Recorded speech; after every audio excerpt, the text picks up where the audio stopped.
Rome rises in the west, but in the east, Greece's golden era comes to an end. Its fate rested with Macedonia and helped bring down the most powerful empire to ever exist. Welcome to Alexander's Age.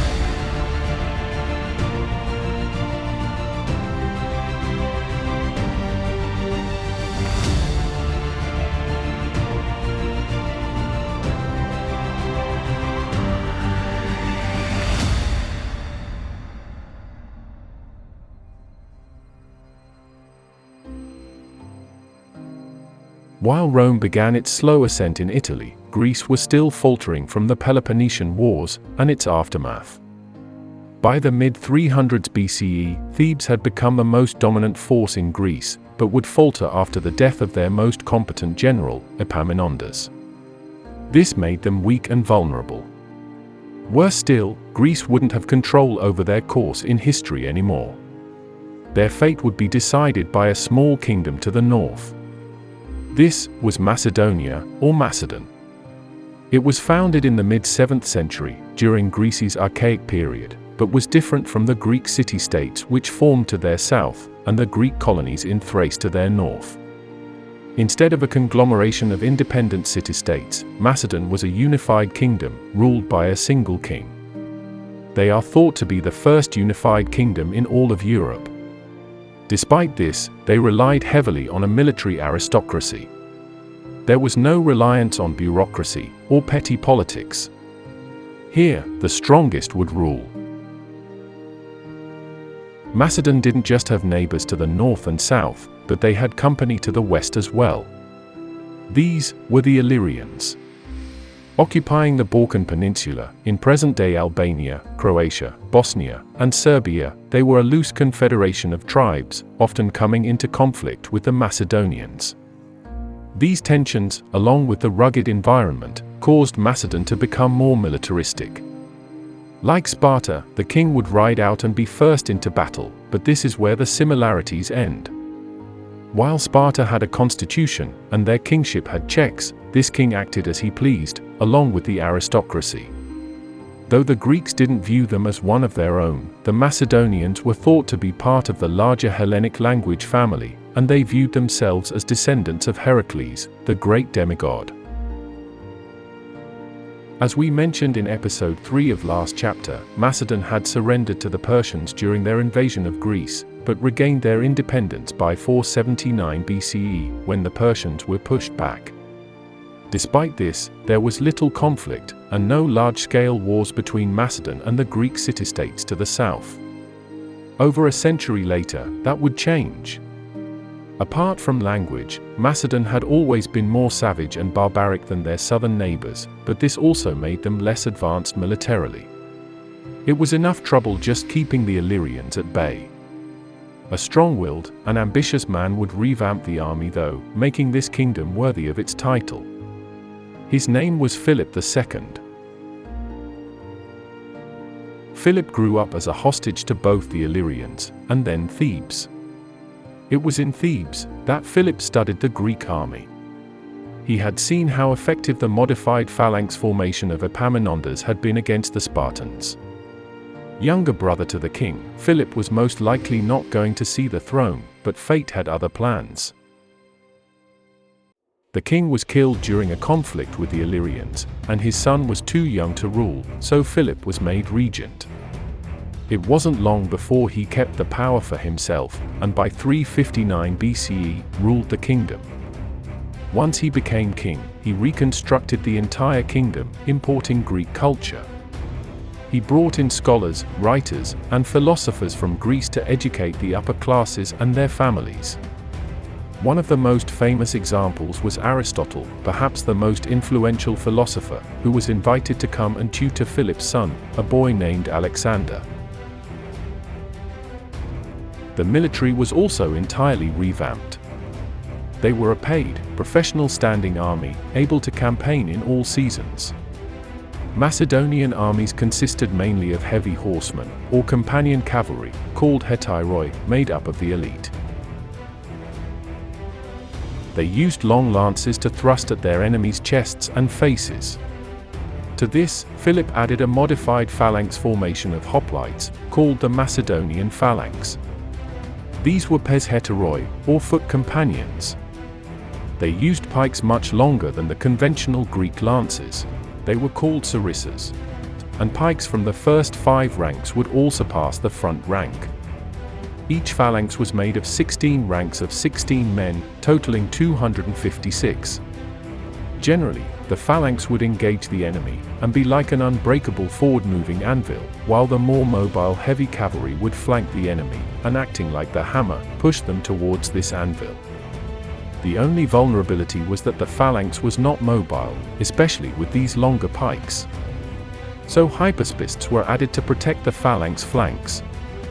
They were more mobile, but also more lightly armored. This was the crux of Philip's army, but he also employed lighter units like the prodromoi, light cavalry used for reconnaissance, archers, and peltastes. The peltastes hurled javelins as their main weapon, and would be decisive in battles on rugged terrain, where cavalry charges were impossible, and heavy infantry couldn't hold formation. The use of both heavy cavalry and heavy infantry was a combined arms approach, rarely seen in the ancient world. What truly made them unique, though, was their capacity for siege. As we saw in the last chapter, the Spartan siege on Athens took years, as did the Romans, in their siege of Veii. For Macedon, they were blessed with advanced siege weapons. They used battering rams, catapults, and siege towers to destroy or surpass city walls. As there was little to no evidence of this technology in Europe at this time, we believe the Macedonians learned how to create these war machines from the Persians, while they were occupied by the Achaemenids. Philip used this army to secure his western borders against the Illyrians. He first consolidated the immediate land around Macedonia, losing his right eye in the process, and then began a campaign of expansion to the northeast, in Thrace, and to the south, into Greece. To the northeast, in Thrace, he took the city of Amphipolis, and their important gold mines at Mount Pangaean. This influx of gold was essential in keeping this full-time army well funded. The Greek city-states were in a state of total disarray at the time Philip attempted to invade. Thebes had been the dominant power, but after Leuctra and the death of Epaminondas, its power waned. In turn, Sparta had been wrecked by Thebes, who helped their Helot slaves escape, and Sparta had wrecked Athens in the Peloponnesian War. But it wasn't just these 3 cities, most of Greece was in turmoil. The Phocians were accused of cultivating sacred land and ordered to pay a hefty fine. When they refused, they instead captured the temple of Apollo at Delphi and stole the wealth within, using the treasure to pay for mercenaries. This led to the Third Sacred War, which saw the Phocians, minimally aided by Athens and Sparta, take on Thebes, the Boeotian League, and Thessaly, almost the entire rest of Greece. The Thessalians asked Philip for aid, so seeing an opportunity, he came down, and with Thessalian aid, defeated a large force of Phocians at the Battle of Crocus Field, drowning many of them. This gave him the city of Pherae, an Athenian ally, and granted him leadership of the Thessalian League. The Macedonians didn't march any further south, as the Athenians had blocked off the important pass at Thermopylae, so Philip spent the next few years consolidating his power to the north. By 346 BCE, Philip made peace between the Thebans and Phocians, ending the 10-year Third Sacred War.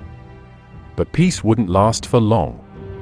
Philip had a most ambitious plan in mind, and he needed all of Greece under his control. It was clear Philip was now a threat to all of Greece, and none were more vocal about this than Demosthenes of Athens. This orator convinced Athens to impose sanctions on Philip's territories, and allied themselves with Byzantium, a hostile city. This meant war, and Philip loved it.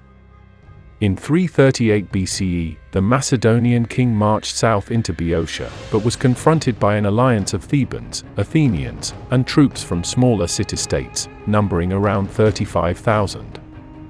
Philip's force of around 32,000, including his fierce cavalry, met them near the city of Chaeronea. Commanding the companion cavalry, in his first major battle, was Philip's son, the now 18-year-old Alexander, presumed next in line to the throne. Sources are sparse and aren't in agreement, but it's possible the entire sacred band of Thebes, the elite Theban unit of male lovers that humiliated Sparta, was destroyed by Philip's army during this battle. One thing is for certain, the Athenian and Theban alliance was crushed, and Philip's takeover was all but complete. Philip sent the Spartans a note, to which the Spartans gave their laconic reply. The Macedonians then made good on their word, and invaded the Peloponnese, while many of the Spartans fled. The Macedonians couldn't take the city of Sparta itself, but Philip had the rest of Greece under his heel. It was time to unveil his ultimate plan. Macedonia had once been occupied by the Persians. Now, it was time for payback. At Corinth, Philip delivered a speech that would change all of Greece. He created a Hellenic alliance, with the Macedonians at the head, and made Greece, for the first time in history, a unified fighting force, under one ruler. This confederation was named the League of Corinth, and its city-states were forbidden from waging war with one another. The enemy lay in the east. Of note, the Spartans did not join the alliance, as they wouldn't be leaders. From here, Philip's reign would slowly decline. He married for the 7th time, this time to a niece of one of his noblemen named Attalus. During the wedding banquet, the Macedonians got viciously drunk, and Attalus would fan the flames of an already sparking concern. While proposing a toast, he prayed to the gods for a legitimate heir to the throne, completely ignoring Alexander's status, in a show of blatant disrespect. In a drunken rage, Alexander threw a cup at his head. Philip then drew his sword and went to confront his son, but was so drunk he fell on his face in embarrassment. His son then added salt to the wound, warning the other guests, "Gentlemen, there lies the man, who was getting ready to cross over from Europe into Asia, but trips up trying to cross, couch to couch." In reality, Attalus' words could have rung true. Alexander was only half Macedonian. His mother was from Epirus, making her a Greek. Philip's newest marriage to a Macedonian was a threat to Alexander's ascent to the throne. Even more so, once his new wife bore a full Macedonian son. Should Philip live long enough, the boy would become old enough to be the new king, bypassing Alexander. He and his mother knew this. Months later, Philip had prepared for his invasion into Persia. His plan was to first get the Ionian city-states to revolt once again, to weaken the Achaemenids. During another festival, before the launch of his Persian campaign, Philip was approached by Pausanias, one of his bodyguards. And so changed the shape of history. Pausanias revealed a knife, and stabbed Philip in the ribs. The assassin was later found and killed, but Philip, king of Macedon, leader of all Greece, was now dead. Historians still debate the motivation for this murder, but many point to either Alexander's mother, or Alexander himself. While he did have the most motivation for the murder, to make sure he became king, most historians believe Pausanias already had direct frustrations towards Philip. Alex did fight alongside his father at Chaeronea, helping him win one of the most decisive victories in history. It was there that he became popular with the army, and so, within no time at all, Alexander was crowned king of Macedon in 336 BCE. With all the framework set up by his father, Alexander was ready to do what no one dared. Conquer the largest, most advanced realm the world had seen. The target is set on the Achaemenid Empire.